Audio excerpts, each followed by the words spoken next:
Hello everyone, kitchen for অলে আপনাদের সবাইকে স্বাগত। প্রতিদিনের মতন আজকেও নিয়ে চলে এলাম আপনাদের জন্য একটি দারুণ রেসিপি।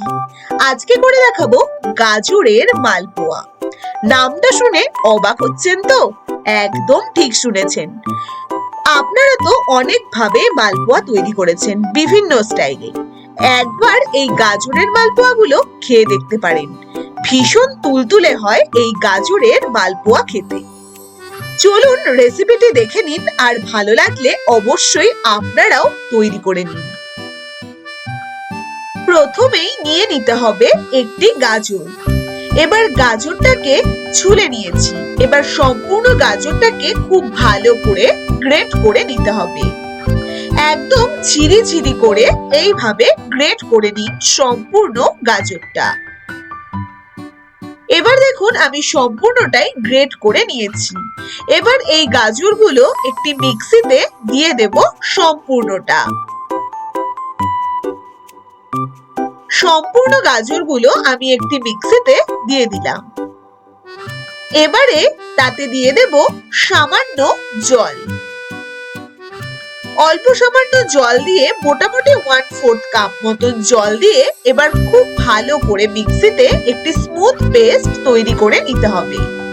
দেখুন একদমই একটি স্মুথ পেস্ট তৈরি হয়ে গেছে। এবারে একটি বড় সাইজের বাটিতে নিয়ে নিতে হবে প্রথমেই 1/2 কাপ ময়দা আর বড় চামচ দিয়ে 3 চামচ মতন ঝরঝরে সুজি। তাতে নিয়ে নেব যে গাজরের পাল্পটা আমি তৈরি করে দেখালাম, সেই সম্পূর্ণ গাজরের পাল্প। এবার তাতে নিয়ে নিচ্ছি 1/2 কাপ মতন ঘন ক্ষীর। এই ক্ষীরটা আমি বাড়িতেই তৈরি করে নিয়েছি। এবার তাতে দিয়ে দিলাম 1/2 কাপ ঘন ক্ষীর। যেহেতু ক্ষীর দিয়েছি তাই চিনিটা আমি এখানে 1/4 কাপ দিয়ে দিলাম। এবার তাতে দিয়ে দেব পরিমাণ মতন অল্প অল্প করে জল। এবার খুব ভালো করে একটি ব্যাটার তৈরি করে নিতে হবে। যতটা পরিমাণ জল লাগবে অল্প অল্প করে জলটাকে দিতে হবে। মালপোয়ার ব্যাটার যেইভাবে হয় সেইভাবেই অল্প অল্প করে জল দিয়ে, ঠিক একটা বেশ ঘনও নয় আবার বেশ পাতলাও নয়, এইভাবে ব্যাটারটিকে করে রাখুন। দেখুন ব্যাটারটা একটু পাতলা পাতলাই হয়েছে। এবার আমি উপর দিয়ে দিয়ে দিলাম 2 চামচ মতন এলাচ গুঁড়ো। এবার খুব ভালো করে আবারও সবটাকে মিশিয়ে নিন। যেহেতু সুজি আছে আমি এবার ঢাকা দিয়ে রাখবো 5 মিনিট। তাই 5 মিনিট বাদে ব্যাটারটা অনেকটাই ঘন হয়ে যাবে। সুজিটা ফুলে যাবে আর ব্যাটারটা দেখুন বেশ আগের তুলনায় অনেকটাই ঘন হয়েছে। যেইভাবে মালপোয়ার ব্যাটার আপনারা তৈরি করেন সেইভাবেই ঘনত্বটা রাখতে হবে। এবারে সবশেষে তার উপর দিয়ে দিয়ে দিন সামান্য মৌরি ছড়িয়ে। এবার খুব ভালো করে আবারও একটু মিশিয়ে নিন।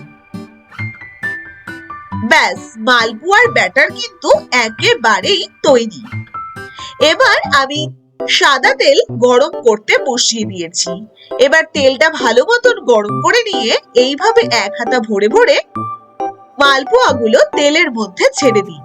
এবার একটি সাইড খানিকক্ষণ রেখে যখন দেখবেন কালার ধরেছে তখন আস্তে আস্তে আলতো হাতে আরেকটি সাইডও উল্টে দিন।